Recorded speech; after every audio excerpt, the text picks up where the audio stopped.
into this YouTube video. Um, sorry, still battling a cold slash whatever the heck this is situation. And yeah. Anyway, we're trying to convince a friend of ours who's living in their van, and I know what it's like to be homeless. Okay, living out here where it snows and it gets really cold, to come and live with us. We're trying to have my husband convince his very own friend to come and live with us.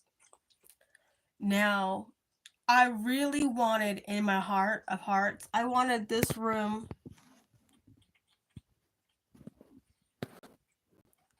to be turned into a YouTube room. But in my soul, I can't let someone knowingly, if I have the power to do something, be homeless and be out in the cold and freeze their fannies off.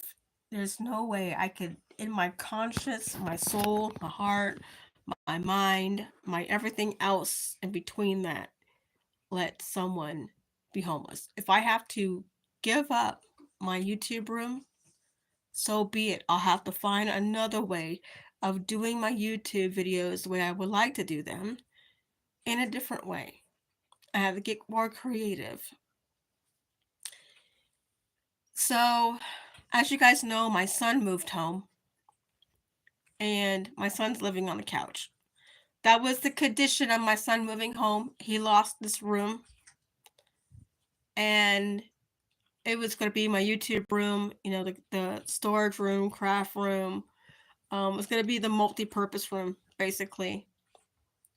And even though my son's moved back home and not paying any rent and not contributing anything, besides the phone that I'm using now, my last phone crapped out. It's the only thing, which I'm grateful for. Um, he's sleeping on the couch in the living room. He's got heat, he's got food, he's got water, he's got internet, he's got everything he needs. He just doesn't have a private space. Now, there's a possibility we're gonna get my husband's friend to come and live with us. There's no way I'm gonna let him live in his van when it's 18 degrees outside and about to snow. I was going to hell in my mind because I remember what it was like when I was homeless. And it was Southern California, nice weather stuff. And I was shivering and freezing, sleeping in my car. I can't imagine another human being sleeping in a car when the outside's 18 degrees, no matter what it's like inside their actual car. Only 30 degrees or 40 degrees. That is not a way to live. So it doesn't mean anything anymore to sacrifice this room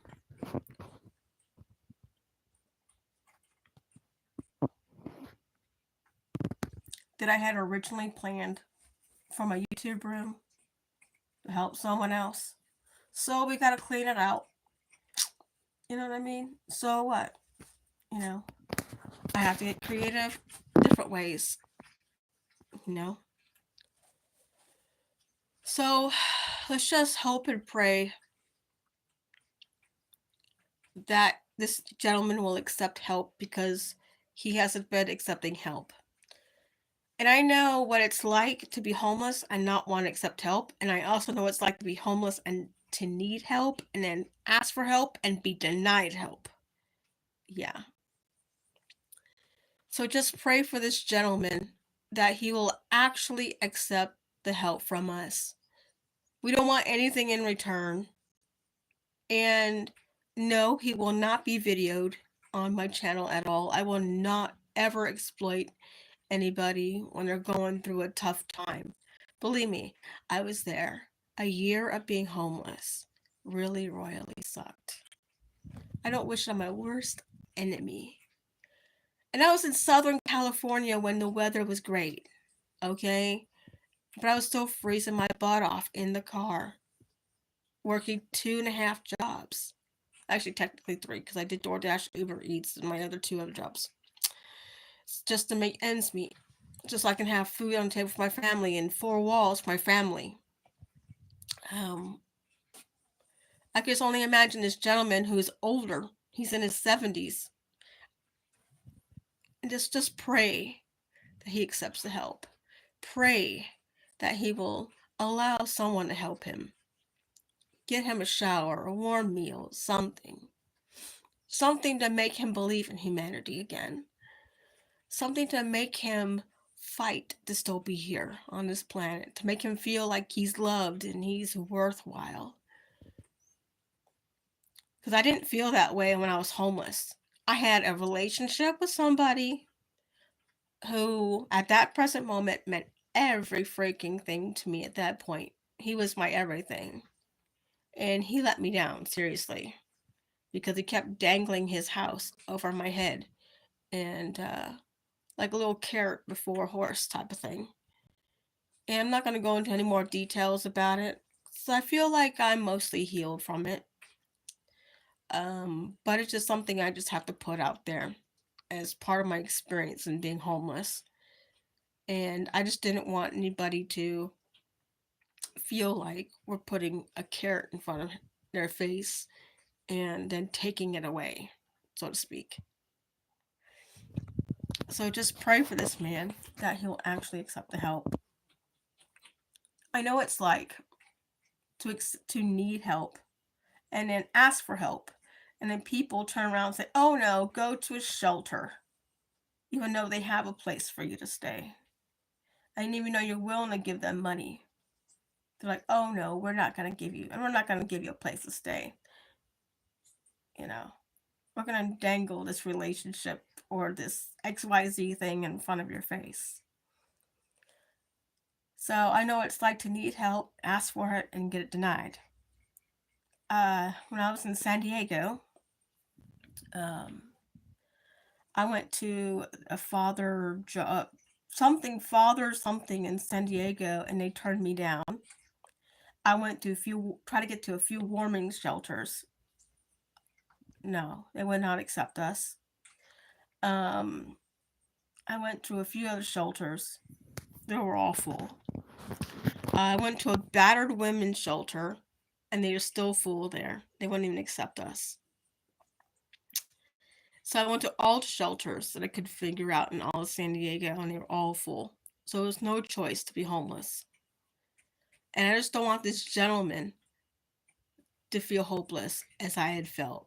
I just want him to feel like he could come in, get healed, work on himself, get cleaned up, have a warm meal, feel loved, feel understood, feel compassion, feel some form of relief.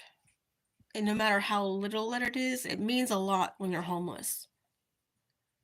And I don't wish this on my worst enemy. So for me to sacrifice my YouTube room, yeah, I'm a bit sad and disappointed. But it'd be better to help somebody else out than deal with my own selfishness. You know, I'll figure out a new way of doing my YouTube videos and a new setup somehow, even though the space is crowded, especially now with my son living at home and possibly this gentleman living with us. It's not an inconvenience to have someone come and live in your home. It should be an honor that you have the privilege and the resources to help someone out. You shouldn't be like, oh, well, they're going to cost me $500 in electricity and $200 in this and blah, blah, blah, blah, blah, blah. You know, like it was presented before me in the past. Not giving me a chance to even heal. You know what I mean? Not even a chance to be there for me as a person, much less a girlfriend at the time. So it's a small sacrifice to help somebody. And I wish more people would be willing to open up their homes. To be a lot of less homeless people, a lot of less people that want to unalive themselves because they feel so desperate and they don't feel like they have a place. They feel dirty and scummy, and they don't feel like they're human anymore. They feel like there's this heavy mask of disgustedness, and people downcast and look down on them like they're pieces of trash when they're human. They're all human. We're all the same. Anybody, one of us, could be homeless at any time. You can't take your living situation for granted, you know? So I wanted to open up my home. I mean, our home, me and my husband's home, to people who need it. Not just my animals, but to also humans, because humans need a place too. And I have a room for one more human, possibly two more, if I had bunk beds.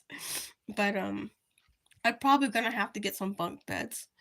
Try to get my son and this gentleman in the same room together, and just sacrifice um, a few things of our comforts, um, just to help people. Anyways, I guess this is enough from my rant, but giving up my YouTube room, and I just pray that this gentleman will accept the help. It's hard to have people who know your plight and you feel embarrassed because they know it. And then you feel like they're going to use that against you in some way later down the road. So you're going to have to kind of tiptoe around that person to kind of make them feel comfortable, to really show them you're really not trying to take advantage of them. You're not trying to hurt them. You're there to help them. You're here to guide them. You're here to be there for them. So giving up my future YouTube room is nothing. I just hope he accepts the help. I mean, you can't help everyone because some people don't even want the help. They say they want the help, and then they don't accept the help once it's given to them. Some people ask for help and have all the resources, but nobody wants to help them with that resource. Yeah. So just makes me remind me of when I was homeless, and the fact that how desperate I felt. I just don't want this gentleman to feel that way. There was a point in my homelessness I felt like I wanted to unalive myself. I hate to say it, but it's the truth. I wanted to run my car off of the 5 freeway at 90 miles an hour over a bridge, and well, you know what would happen after that. That's how I felt. I felt that um, desperate. And I just don't want nobody else to ever feel that way. So, giving up my YouTube room, if it gives someone an extra sense of life, if it gives someone a sense of hope, it gives people a sense of recovery or growth or whatever it is that it brings them in a positive way, that's what we're going to try to do. So really do pray that he accepts the help. And again, no, he will not be filmed. No, I will not film this. This is not something you film. Exploiting people who are going through tough times is not something you exploit. Unless it's yourself, and then you're doing it to yourself. So this ends the stream. I'll see you guys later on the flip side. Take care, guys.